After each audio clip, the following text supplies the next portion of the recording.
तो एक वीडियो हमने जाकिर नायक साहब की देखी थी, मम्मी को बहुत पसंद आई थी। ठीक है, तो एक और लाके आए हम। ठीक है, तो वीडियो स्टार्ट करते हैं। अस्सलाम वालेकुम जाकिर साहब, आपने पलट के जवाब नहीं दिया।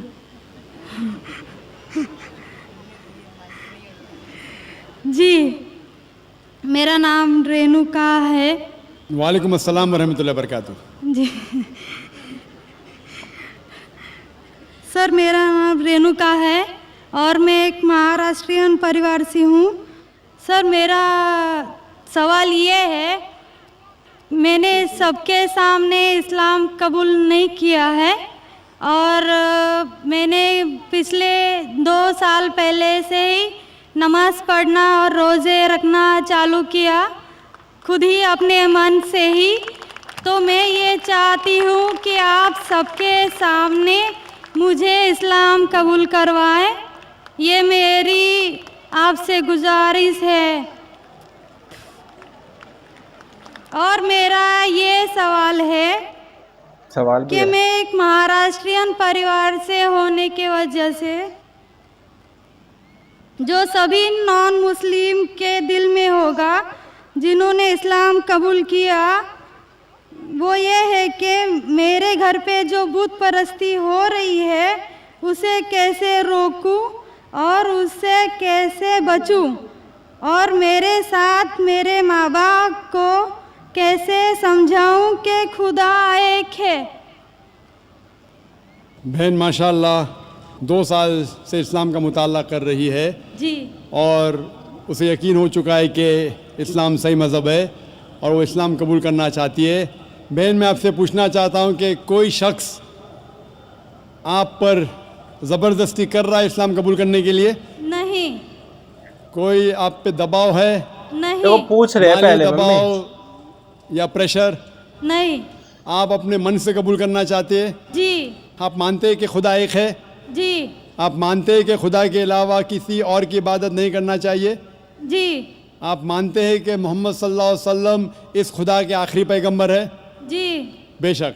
और आप चाहते हैं कि सारे लोग के सामने आप कबूल करें? इंशाअल्लाह मैं अरबी में कहूँगा और आप उसको दोहराइए। जी। अशहदु अशहदु अल्लाह अल्लाह इलाहा इलाहा इल्लल्लाह इल्लल्लाह व अशहदु व अशहदु अन्ना अन्ना मोहम्मदन मुहम्मदन अब्दुहु अब्दुहु व रसूलुहु। व रसूलुहु। मैं गवाही देती हूँ मैं गवाही देती हूँ कि अल्लाह के अलावा कोई माबूद नहीं और मोहम्मद सल्लल्लाहु अलैहि वसल्लम उसके बंदे और रसूल है। माशाअल्लाह, आप मुस्लिम हो चुके। जी, शुक्रिया। अल्लाह आपको जज़ाए खैर दे। और मैं कहूँगा कि मजमा कितने लोग हैं पता नहीं, 1 लाख से ज़्यादा लगते हैं। मैं कहूँगा कि सारे सामाइन से कि आपके लिए दुआ करें और अल्लाह आपके जद्दोजहद को कबूल फरमाएं। आपका सवाल था कि आप किस तरीके से आपके घर वालों को, आपके वालिदैन, आपके वालिद वालदा को मुझको लगता किस है तरीके से इस्लाम की सबकी तमन्ना होती है ना कि नबी के पड़ोस में उनको जो है जन्नत में घर मिले। तो मुझको लगता है किसी को मिले या ना मिले, जाकिर साहब को तो जरूर मिलेगा, क्योंकि इन्होंने जितना इस्लाम को वो किया है। क्योंकि हमारे दौर में तो हम इन्हीं को जानते हैं जो इतने बड़े स्पीकर है इस्लाम के, है ना। तो भीड़ देखो कितनी भीड़ है, तो इनको तो जरूर पड़ोस मिलेगा, ये मेरी गारंटी है। 1 लाख क्या, 1 लाख से भी ज्यादा है। दावत दे और किस तरीके से ये साबित करे कि खुदा एक है। सबसे पहले जिस तरीके से मैं तकरीर किया हूँ, क्योंकि आप एक महाराष्ट्रियन ख़ानदान से ताल्लुक़ रखते हैं, ज़ाहिर है कि आप हिंदू ख़ानदान से ताल्लुक़ रखते हैं।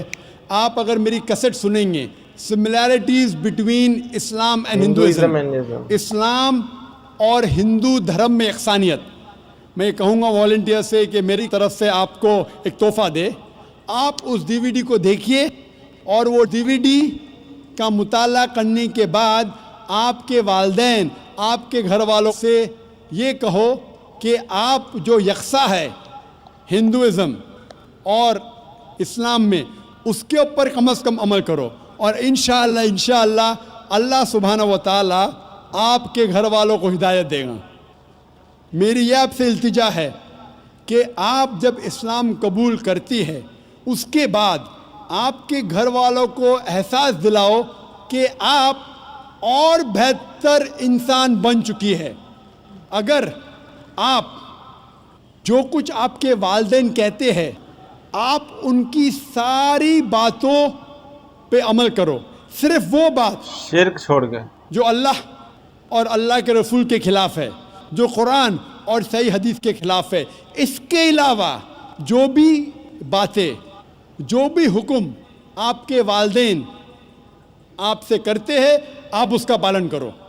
उनको ये एहसास होना चाहिए कि मेरी बेटी जब इस्लाम कबूल की अब वो मुझसे और मोहब्बत करती है, वो मेरा और कहना मानती है, उसकी मुझसे और चाहत बढ़ गई है।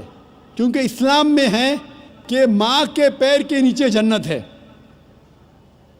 इसीलिए आपको ये एहसास दिलाना पड़ेगा कि आप उनकी और अच्छी बेटी है। सिर्फ वो चीज़, जो चंद चीज़ें जो वो कहते हैं कुरान और सही हदीस के खिलाफ है, वो छोड़ के आप उनकी सारी बातों पे अमल करो।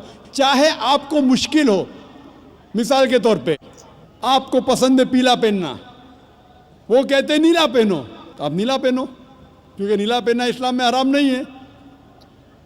तो इस तरीके से जो भी बातें आपके वालिदैन आपसे करते हैं आप उनसे और मोहब्बत करो, आप उनसे और प्यार करो।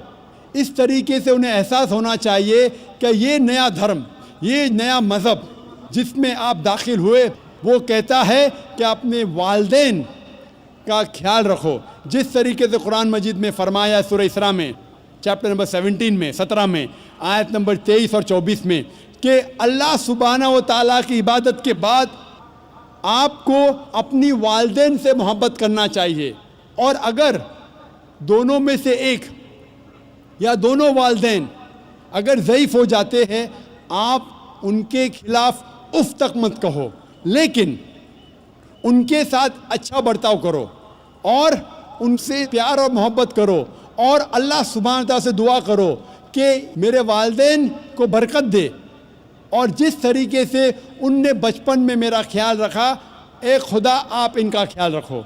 तो इस्लाम में वालिदैन की इज़्ज़त करना ज़रूरी है। आप अगर अच्छा बर्ताव करेंगे इंशाअल्लाह हम दुआ करेंगे कि अल्लाह सुब्हानहू व तआला आपके वालिदैन और आपके घर वालों को भी हिदायत दे। आमीन।